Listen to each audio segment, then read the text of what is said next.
Yes, bakunzi ba Kamanzi Official, nongeye kubasuhuza cyane nifuriza buri wese kugubwa neza aho aherereye.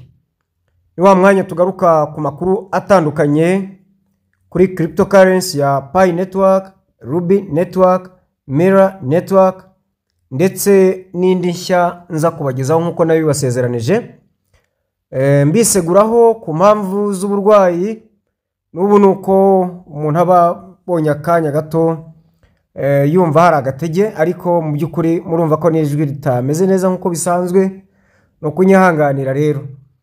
Reka rero kuri Pi Network mpere kuri iyi update y'ubushize ku itariki 20, niba bataranyuranije amatariki banyuranije message, kuko imwe yasohotse ku itariki 20 indi hano yanditse kuri 19, no kubyakira gutyo nyine zarakurikiranye ngira ngo umunsi umwe ahubwo nta kundi. Icyangombwa nuko tureba ubutumwa burimo no buhi. Update ya mbere yatubwiraga kuva ku itariki 20 z'ukwezi kwa kabiri umwaka wa 2025 ku munsi wa Open Network, mu by'ukuri kugeza ubu hamaze gukorwa ibintu byinshi bitandukanye kandi by'ingenzi bigamije kubaka, gukuza, guteza imbere ecosystem ya Pi Network. Ibyo rero nibyo batubwiraga muri rusange, benshi mwarabisomye abandi mwarabyumvise mu bindi biganiro. Mu ncamake nibyo batugezagaho ibimaze gukorwa. Hari benshi birirwa bivovota bavuga nabi, abandi bacitse intege, ariko ni nkaho Pi Network yakabashibiza iti ntabwo twicaye ubusa, ngaho namwe nimuhera icyo gihe mugeze ubu murebe ibyo twakoze, kandi koko urabirura ugasanga ni ingenzi cyane. Update rero ya kabiri ari iyi ngiyi tureba hano kuri dashboard, igaragaza ibibazo bigera kuri 2 by'ingenzi ariko bizasubizwa mu cyegeranyo cyangwa se mu kiganiro tuzagezwaho ku itariki 28 z'ukwezi kwa gatandatu uyu mwaka wa 2025 ku munsi wa Pi Today. Ikibazo cya mbere kirabaza kiti how is Gen AI cyangwa se hano ni mu mpine y'ijambo related to Pi Network. Iyi Gen AI ni Generative Artificial Intelligence. Generative Artificial Intelligence ni nk'uburyo kuki iyi Generative Artificial Intelligence ifite ayihuriye na Pi Network. Ni kuvuga ngo Generative Artificial Intelligence ni nk'uburyo bwo guhanga ikintu gishya ushingiye ku gihari wifashishije Artificial Intelligence. Ndabaha urugero, ushobora gufata aya mashusho mureba hano, aya mafoto mureba hano kuri dashboard, iyi Pi n'utu tunyenyeri tuyigaragiye, nkaduha Artificial Intelligence nkayibaza ikansobanurira ibyayo mafoto na ba nyirayo, images. Hanyuma bishobora kuba ari amakuru cyangwa se n'ibindi bitandukanye, ariko wifashisha Artificial Intelligence ukaba wagera ku kindi gihangano gishya.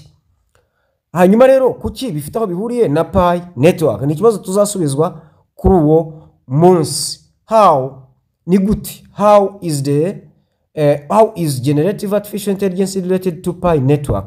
Ikibazo cya kabiri kirabaza ngo why did one of two Pi founders, Nicholas Kokaris, participate in a Generative Artificial Intelligence panel at Consensus 2025? Kubera iki umwe muri aba bashinze Pi, muri babiri bashinze Pi, ariwe Dr. Nicholas Kokaris, yagaragaye kuri panel avuga kuri Generative Artificial Intelligence muri iriya nama yabereye i Toronto muri University of Toronto Entrepreneurship,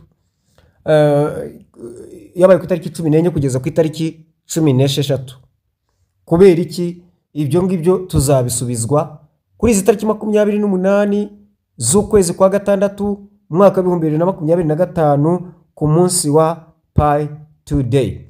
Ariko wenda twe kubifata gutyo gusa, ibi ni ikigaragaza ko Pi Network iri ku rwego ruhanitse tutatekerezaga cyangwa se tutari twiteze. Ari nayo mpamvu muzabona byinshi bigenda bitindatinda ni ukugira ngo barusheho kunoza imikorere yayo ikoresheje ubwenge buhangano buzafasha kwihutisha, yaba ari amakuru, yaba ari amashusho, yaba buri kimwe cyose, yaba ari amajwi, buri kimwe cyose cyerekeranye na Pi Network kiraba n'amakuru, yaba ari amakuru asanzwe y'ubuzima busanzwe, ayiki ndetse n'ayajyanye n'imari hifashishijwe artificial intelligence. Ni ingenzi cyane kandi nibyo Pi irimo kunoza, bityo rero bikaba bidakwiye ko benshi bakomeza kurambirwa. Hanyuma ndagira ngo dukomereze ku ngingo ikomeye imaze iminsi ishobera benshi.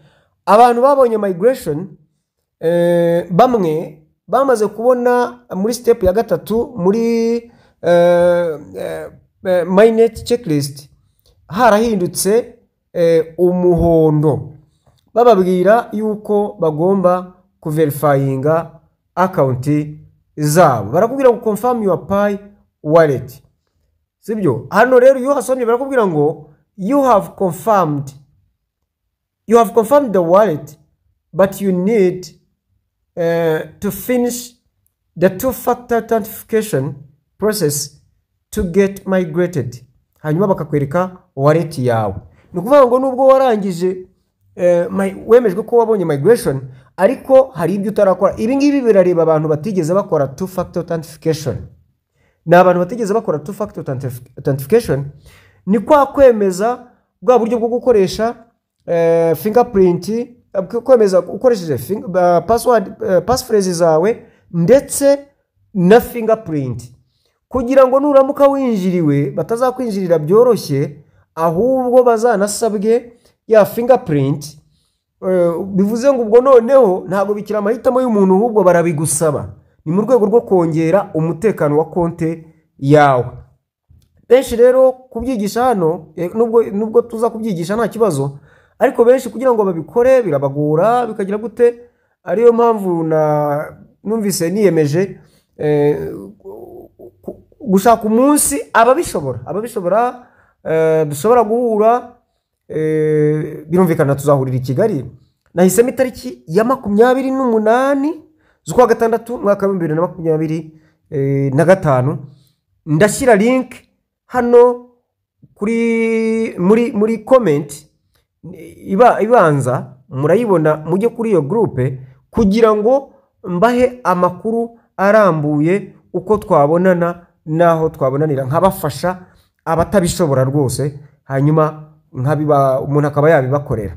Hanyuma si ibyo gusa, namwe niba wenda muri Muhanga cyangwa Nyanza cyangwa Nyagatare, nimwishyira hamwe, mumpamagare mubwire muti turagira ngo uze udufashe. Uze udufashe. Yewe niyo mwansanga aho nkorera, twavugana tugahana gahunda umunsi n'amasaha, nkabafasha. Hari abajya baza rwose kundeba kandi nkabafasha bigakunda. Hanyuma ariko mushobora no kuntumira, nkashaka umwanya, nkababwira umwanya naboneka, tukumvikana nkaza nkabafasha. Ariko ubwo umwanya nagennye kuri iyo tariki ni wo gufasha abazabishobora kandi babishaka. Tubajye kuri iyo link, ndaza kuyishyira hano muri comment, mujyeho hanyuma mbahe amakuru arambuye uko twabonana naho twabonanira, nkabafasha bikava mu nzira. Kandi aba babahaye gutya bashaka kubaha migration ya kabiri. Ndasoreza ku kindi kibazo maze kubazwa n'abantu bagera kuri 3. Tekereza abantu 3 mu minsi 2, ni ikibazo gishobora kuba ari ikibazo ngira ngo dukanguke. Umuntu araguhamagara akakubwira ati nagize ibyago, natakaje passphrase zanjye kandi nabonye migration. Ese ni ntazibona gukora indi passphrase birashoboka? Igisubizo ni yego, ariko harimo igihombo. Ni ukuvuga ngo iyo utabonye za passphrase za mbere, uko byagenda kose za Pi zindi zimutse zirahomba zose zirahomba. Hari umuntu wambwiye ngo yari yarabonye Pi zimutse, ariko hari umuvandimwe wari waramutwerereye amuha Pi zo kongera izi, kuko uwo muvandimwe afite nyinshi. Ati none ubwo izanjye ziragenda zite? Ndabwira zose ziragenda, urazihomba. ikintu cyagukiza ni kimwe, nimwegera abantu basobanukiwe iby'ikoranabuhanga babarebere niba mwakora backup y'ibyagiye. Nimubona mukamuzibonye muraba muhirwa, nimutazibona kandi ubwo murahanagura. Rwose nkabashishikariza abantu kongera gukanguka mukabika ikintu bita imfunguzo zanyu. Bantu banjye mubike imfunguzo zanyu, nibitaba ibyo muzajya rwose burya no guseranya kanga, mu Kinyarwanda tubyita guseranya kanga, muzajya mumayininga izo muzatakaza, gusa muzamukora ibiki koko. Ni ikibazo gikomeye cyane.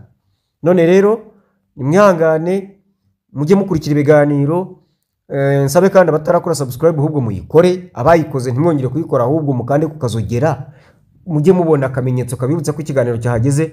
Hanyuma mwandike muri comment n'ibibazo tuzajya dusubiza tubikura.